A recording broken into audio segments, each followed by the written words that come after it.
Welcome back to another episode of Rock Boys Football. Brent Venables makes a fascinating hire heading into the 2024 season, bringing in defensive coordinator Zac Alley. And Dill, when the news came out, we were extremely excited about this hire. But over the last 48 hours, the boys have been diving into some Jacksonville State film, talking a little bit about what Zac Alley brings to this Sooners defense. Want to get into some film, talk about some schemes, some concepts that you're going to see Oklahoma go to with Zac Alley coming into this program.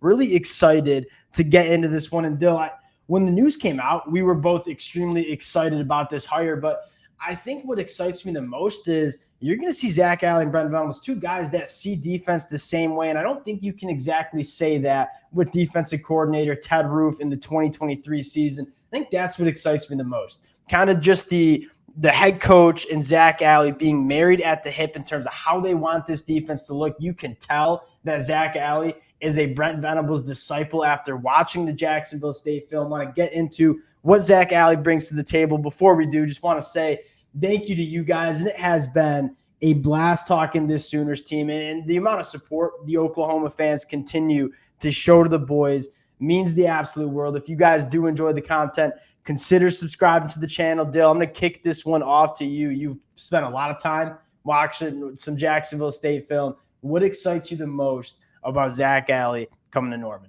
Yeah, and I think the biggest thing is you kind of said it. I mean, it's being on the same page, because when you're the type of head coach that Brent Venables is, like, you're still running the defense. It's still the Brent Venables show on that side of the ball. That's where he made his name. You don't want to take that from him. But that's where it gets weird when you have a defensive coordinator who's not really your guy, or didn't really see the game the same way. Because Ted Roof, I think they spent 1 year at Clemson together when Roof was an analyst, but he didn't grow up in the Brent Venables system. You can see Zac Alley grew up in it.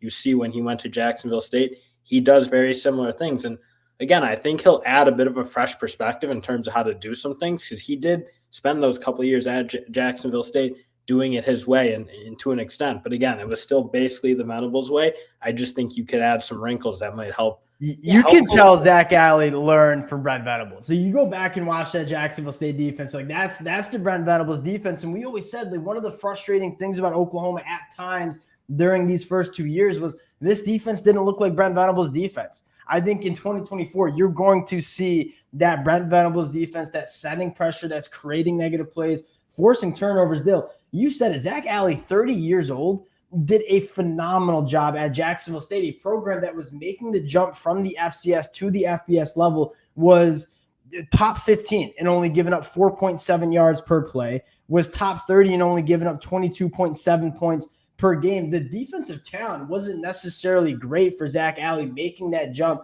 but he schemed up a defense phenomenally well. They get downhill. They make negative plays, only 2.8 yards per carry against the run, number 4 in the country. Dill, getting into what Zac Alley brings, I know you said it first, how they use the safeties. And you talk about guys like Peyton Bowen and Billy Bowman and Robert Spears-Jenkins really benefiting from this Zac Alley defense. What excites you the most there? Yeah, so I think when you look at it, they kind of play the run the same way. In both Clemson and with Brent Venables at Oklahoma, you see those safeties fly up. They make a lot of plays in the box. I think what excites you most is how much better I thought Jacksonville State used their safeties in the pass game at times to control that middle of the field. Because you watch some of the – like when Oklahoma's defense struggled, it really struggled not really controlling the space in the middle. You kind of saw it against Texas at times. You saw it really stand out against Arizona. I think when you watch how Jacksonville State uses that safety in more of that robber fashion where they take away crossers, they take away stuff through the middle, that is what I think you're hoping to see, because you have a lot of versatile, talented safeties. I think you could play with three at a time. They can cover in man. They can make plays on the ball. I want to see them use their safeties. And you want to get them all on the field, right? Like in my mind, Peyton Bowen, I get was a true freshman. I wanted to see him play more. You're going to see him play a lot more in this Zac Alley defense. I think this is kind of a perfect example of what we're talking about. You see these safeties, I mean, they are firing downhill in the run game. They want to get active. They want to run that alley, and they come up, make a play. That kind of, to me, represents exactly what Zac Alley wants to do. And you see it again on this film, too. Against South Carolina, an SEC football team, Jacksonville State probably undermanned along the line of scrimmage. Again, what are you seeing right when they see run? I mean, they're getting downhill. They want to be active in this run game. They fire downhill, make fits in the run game. That is what excites me the most. And Dill, you talk about that passing attack. And this is probably one of the most important things that you want to see Oklahoma do a little bit better of a job of. They got crushed over the middle of the field against Arizona. They used these safeties, like you said, kind of in that robber kind of fashion, a lot of different looks. You see a 3rd and long. And what happens here, you kind of freeze frame it here. We're going to take this safety, put him right into the middle of the field, right? We're going to bail out here. You're going to have this safety come and play that robber area. And what ends up happening is you get a pass defended, but this is going to be a pick 6. You see this safety reading Spencer Rattler's eyes. We want to create those turnovers. We want to have bodies reading over the middle of the field. That's what excites me the most, because you talk about instincts. Guys like Billy Bowman, guys like Peyton Bowen, those guys are going to thrive when they're giving the ability to just go out and make plays. And I think this Zac Alley defense and how they use the safeties, not only in the run game, but in the pass game, really going to let some of those guys thrive in this defense in 2024. And I think one kind of underrated part, not only the schematics of what we were kind of talking about with guys triggering in the run game, being a little more aggressive, running through zones and trying to take passing lanes away, I think there's an element of just straight up development when you bring in a new coach who kind of sees the game the same way. And again, not saying Ted Roof is like a bad coach, but when you don't see it that way, that's not how you necessarily teach it in practice. And Zac Alley, again, learned how to develop guys the way Brent Venables did. You kind of can see it, being able to being kind of just more aggressive on the ball. When you see a guy cross through your zone, you run through it and try to take it away. I just think, again, as much as like he'll help schematically, I think having another set of eyes who sees the game the same way at practice, like, okay, you see a safety take certain steps or do it or play a ball or play in a route the certain way, I think you'll just see Zac Alley be able to develop these guys better. And again, not only schematics, but just the play on the field, the development of some of those younger guys like a Peyton Bowen. I think that's another place where you could see a big step. I'll ask you this right now. If you were to kind of make your projection in terms of who is going to have that breakout year with this Zac Alley scheme, kind of focusing in on the safety group, who are you going to go with here? I'm a Spears Jennings guy. And I know Peyton Bowen's going to be the guy who gets all the attention, and he should. He's a really talented player. You saw the flash of that freshman. But I think Robert Spears Jennings, in terms of his versatility, I thought you saw him play the run really, really well, especially coming off the edge and making negative plays.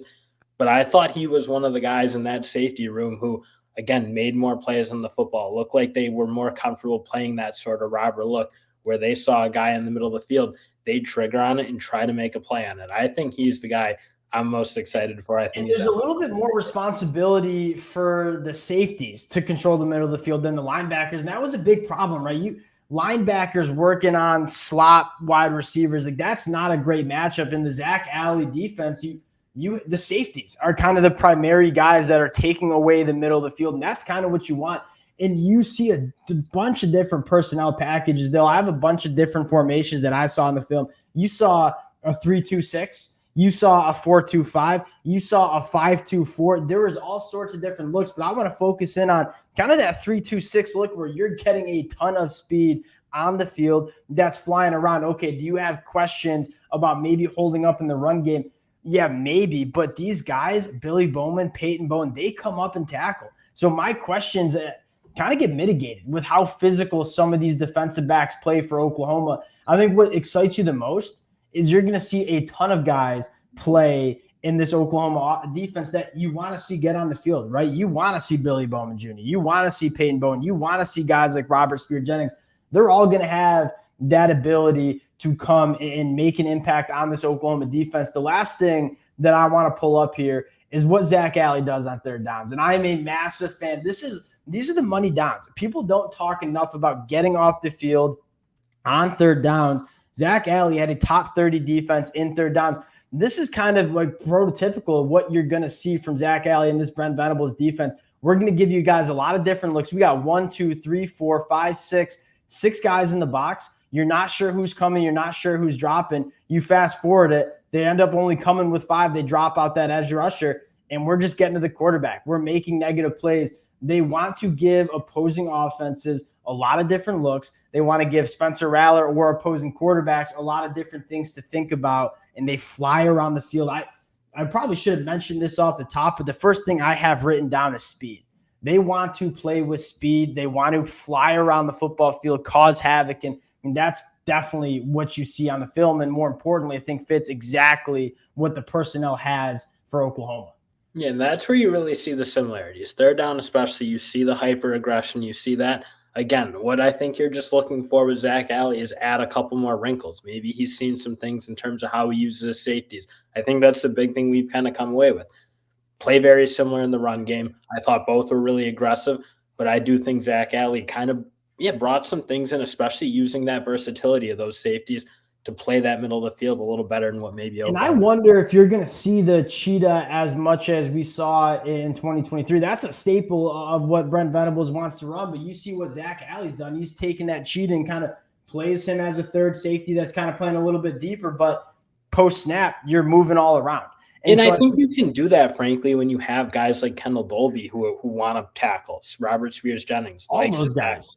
I think the thing that excites me the most is this defense is going to build, and that's something at the college football level that is so important. Is that you look at your depth chart, you look at your roster, and say, okay, this is the scheme I want to run, but we got to get the best players on the football field. I think it's more of a thing in offense, but in defense too. And so you look at this Oklahoma defense, where is it strong? You want to see all those guys in the defensive back room play a lot of football, and I think you're going to see that with the Zac Alley defense. And he also forces teams to throw to the boundary, which is, in my mind, like, I'm comfortable asking college quarterbacks to make their throws to the boundary. I would rather take away the middle of the field, challenge you to throw to the boundary, because quite frankly, there are not a lot of quarterbacks that can consistently make those throws on time and accurately. I'm excited for kind of just the married concepts that you're going to see Zac Alley, Brent Venables want to run. I was a massive fan of what I saw on the Jacksonville State defensive film. Really excited about this defense. Appreciate you guys rocking with the fellas. If y'all do enjoy the content, consider subscribing to the channel, and we'll talk to y'all later.